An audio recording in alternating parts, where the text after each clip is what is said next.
Here is the news. So far, we know there are 23 survivors after Manchester United's air crash at Munich this afternoon. When the accident happened and I survived it okay, you could say that you couldn't get any luckier than that, really. In February 1958, Bobby Charlton survived one of English football's worst disasters. 23 of the Manchester United party died in the Munich air crash, but Charlton was one of the lucky ones to come away with his life. He went on to a remarkable career with England and Manchester United. You know, I've just been so fortunate, really, in my life, so lucky, definitely, without any question.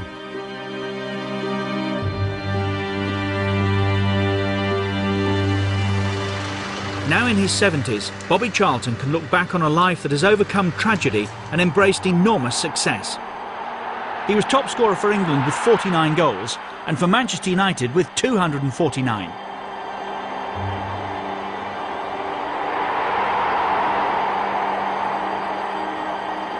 He was a naturally gifted player. He was two-footed as well. I think one of the most two-footed players we've ever seen. He could go either side, shoot with either foot. He had a grace, but a change of pace like a strike of lightning.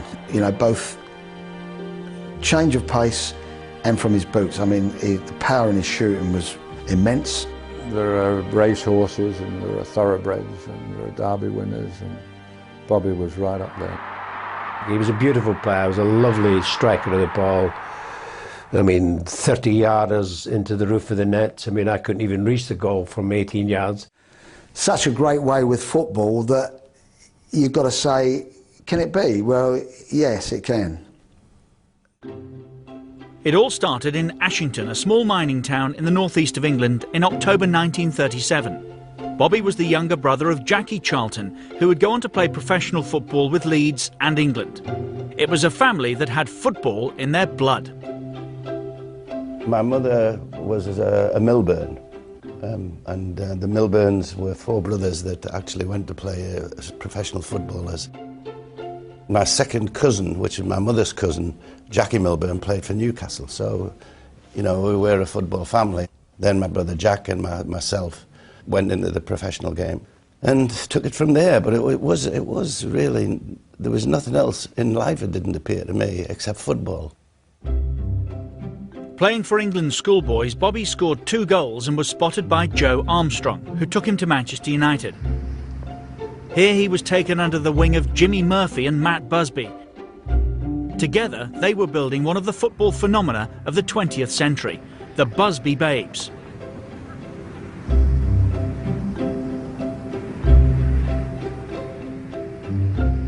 By now, the Busby Babes were getting a really good reputation, and if you were a Busby Babe, you were very lucky.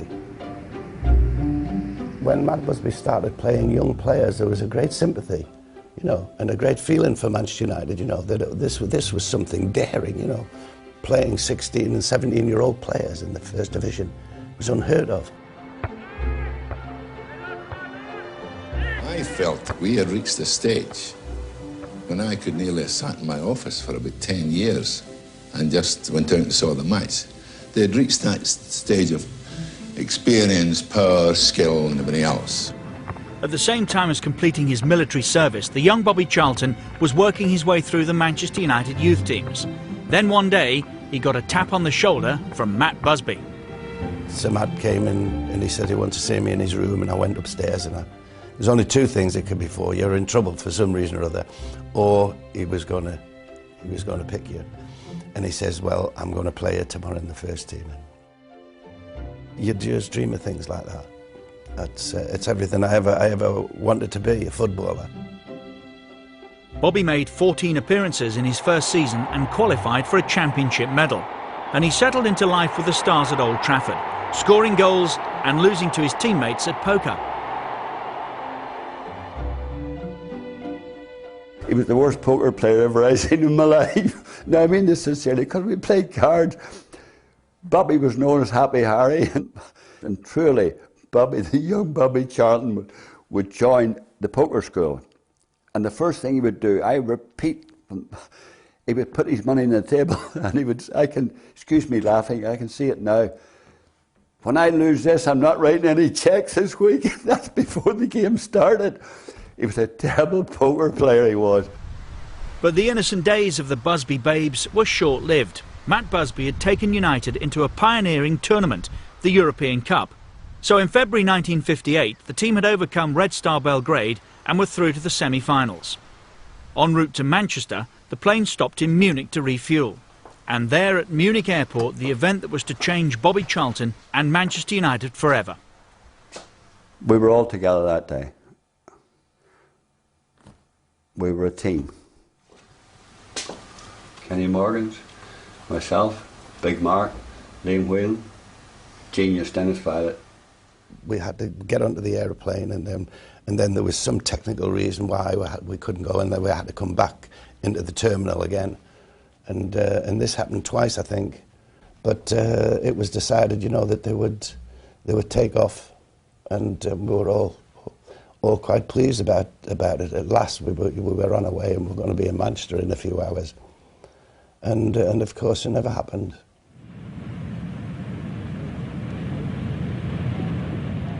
The plane just went, and it went, and it went, and it went down the runway, and then you started realising, you know, this is happening. This is not right. There's something wrong with this. And then we hit the perimeter fence, and that's all I can remember, really. These are the people so far known to have survived.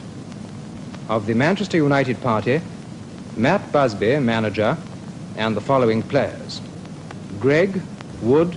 It's something you Folks, can't plan. You don't plan. It happened, and I was fortunate enough to be able to help one or two others, some that weren't able to help themselves. Morgans, Berry, Charlton, Violet, and Scanlon. Bobby Charlton and Dennis Violet, when I got to them, were both unconscious. I pulled them 20 or 30 yards away from where they were and left them over a pile of rubble to get them away from where it was burning. And one of the biggest shocks I got was when I looked up after attending to someone else. Bobby Charlton was standing, staring at what was the remainder of the plane in a fuel dump. And the shock I had, I dragged him away earlier as a dead man, and the shock was actually seeing him standing there in a daze.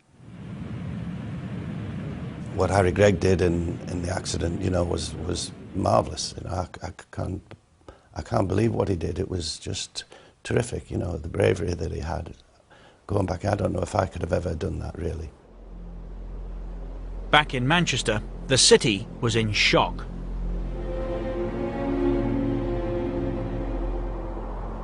The next few days were a fight for survival for so many who'd been on the plane. Matt Busby and Bobby Charlton were among the lucky ones who pulled through.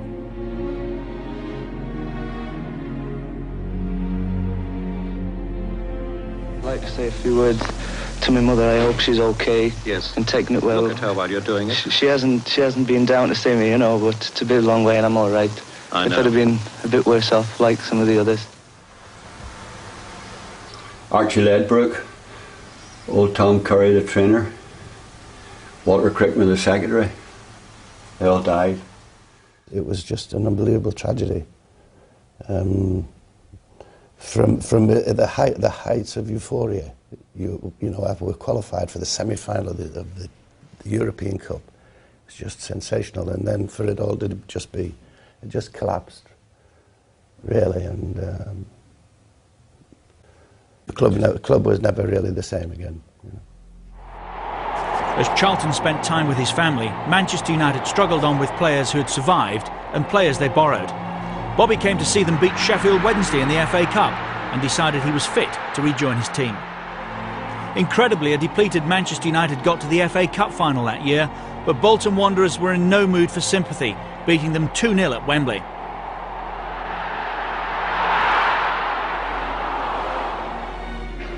Busby was looking to the future, and Bobby Charlton was very much a part of his plans. New additions included the Scotsman Dennis Law, who scored for United in the 1963 FA Cup final, a 3-1 win against Leicester City. It was a significant day 5 years on from the disaster. When you think that the crash was in '58, 5 years later, there Sir Matt was at Wembley to go and win the FA Cup was obviously something very special for him. It was obviously special for everybody else in the game to go there and win. It was the start of a golden era for Manchester United. Busby added another star to the talented team he already had, joining Charlton and Law, a youngster from Belfast called George Best. The three of them went on to form one of the most devastating combinations English football has ever seen. We were three different players, and for some reason we gelled for a little spell. If he was in the centre of the field and coming through and he was 30 yards from goal, I knew that he was going to have a shot. And I knew that if he got it on target and the goalkeeper saved it, the chances of him holding it cleanly was very rare. And therefore, as soon as I saw him line up for a shot, I would be in on the goalkeeper. So I got a lot of my goals from Bobby, really.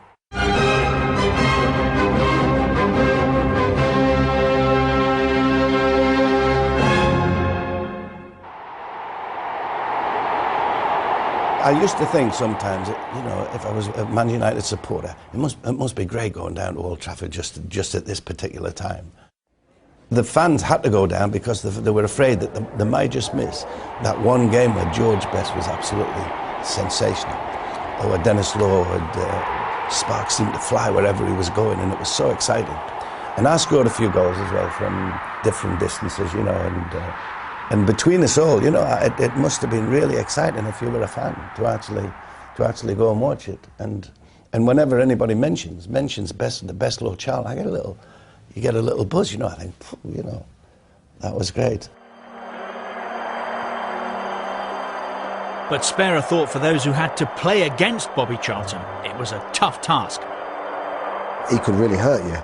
I mean, his collection of the ball, his body swerve, I can see it now, his body swerve, which would send you into row Z, and then he'd be back again on direction and just power and, you know, whip the ball with that strike from 30 yards, even 35 yards we've seen him score for. Meanwhile, Charlton was just as effective for England as he was Manchester United. He'd scored on his debut and never really stopped scoring for his country. His first World Cup action was in Chile, where England reached the quarter-finals.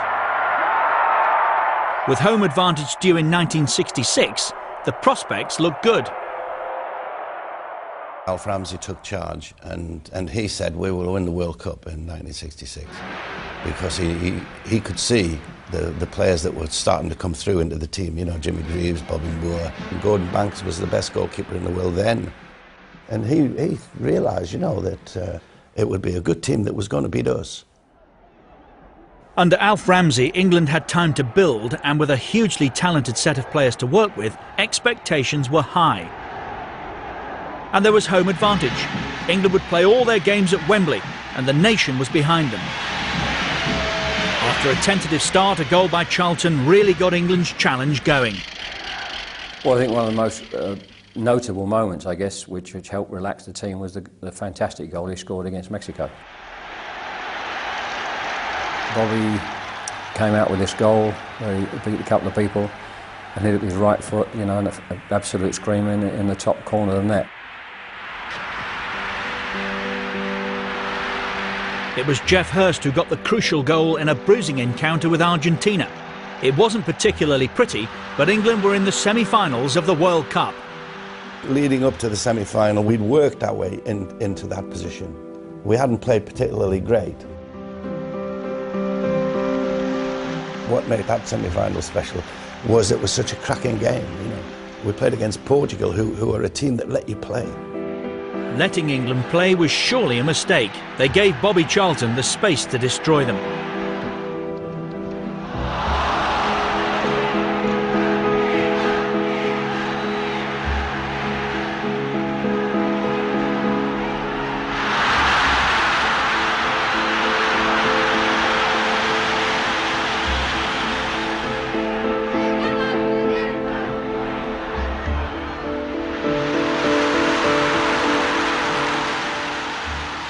scored 2 goals, and we were in the final. It doesn't matter who we were playing in the final. You know, we'd gone so far, there was no way that we were going to lose. Alfred worked it out, and he made us aware, you know, that we were better than them. We were better than them, and we had to just go out and prove it. Bobby was one of the most influential players, if not the influential player of our team. And the Germans, in their manager Helmut Schön, saw this. And what he said to Franz Beckenbauer was that he's the best player in the English side. You've got to make sure, Franz, that you keep an eye on him and mark him throughout the game. What he didn't know, that Sir Alf Ramsey has said to Bobby Charlton, Franz Beckenbauer is the best player on the German side. He's the only player that I think could do something unusual and turn the game. You've got to mark him for 90 minutes. So what we saw was some of the best players we've ever seen marking each other and virtually cancelling each other out. It was the Germans, though, who drew first blood with a goal from Helmut Haller.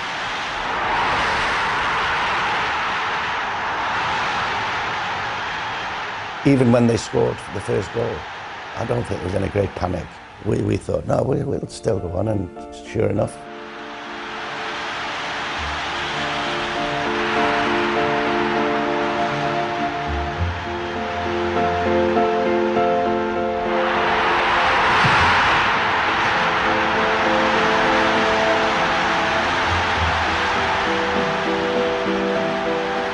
I could hardly believe it when they equalised in the last minute of the game. Couldn't believe it. But then Alf said, okay, you've beaten them once, you have to go out and beat them again.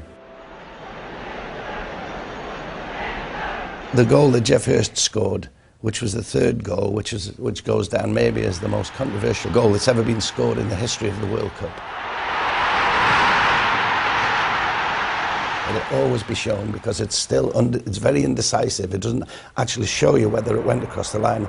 But when I was there, I thought, well, that's crossed the line.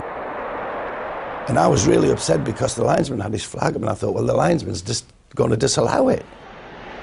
And I went, no, he can't disallow it. That was a goal. And he wasn't. He was saying, no, the ball had crossed the line.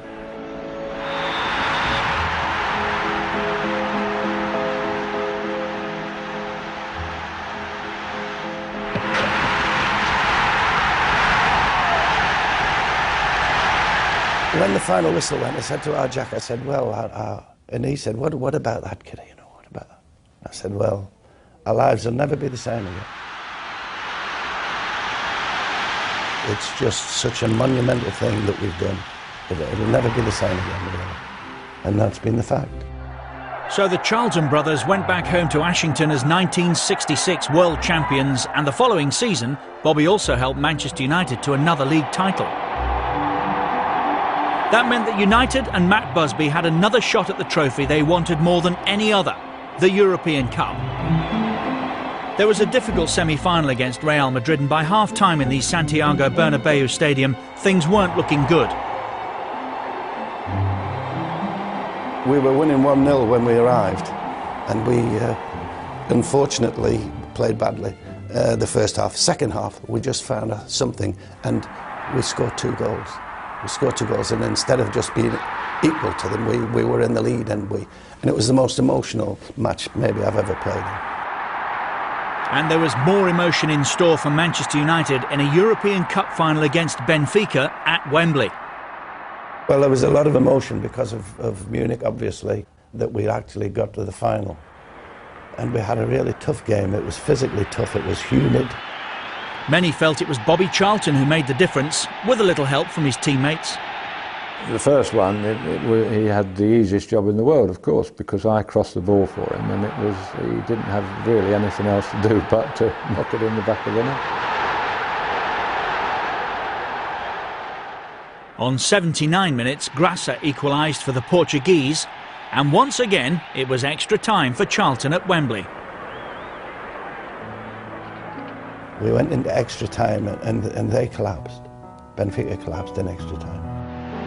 Goals from George Best and Brian Kidd, and then a 4th from Bobby Charlton, meant that at last Manchester United had won the European Cup.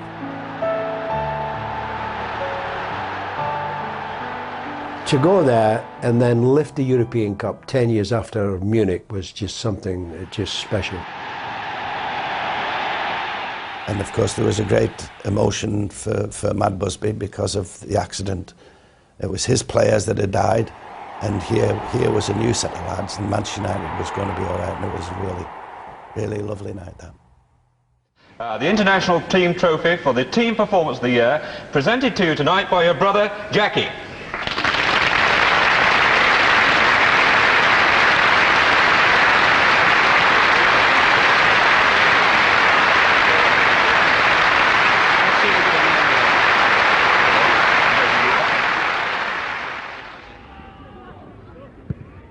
It was a unique achievement for Bobby Charlton. He became the first player to win a European Cup final as well as a World Cup final. You can't really compare them, they're different. I mean, if you win the World Cup, it's because you're playing against the best players. And you can literally at the end of it say, oh, well, we were the best. And the European Cup, you play with the lads that you work with all the time. England is like a little bonus, you know, because you don't have to play with them all the time. But occasionally you get together and you're playing with the top quality players. The club maybe not, but the club is, you know more about the players that you have at your club. And it was just marvellous. In 1970, Charlton travelled to Mexico with the England squad.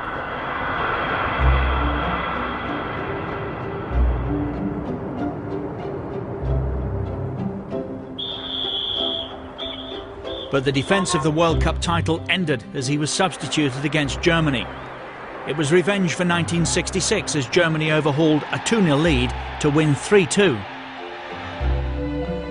It was a disappointed squad that arrived back at London Heathrow.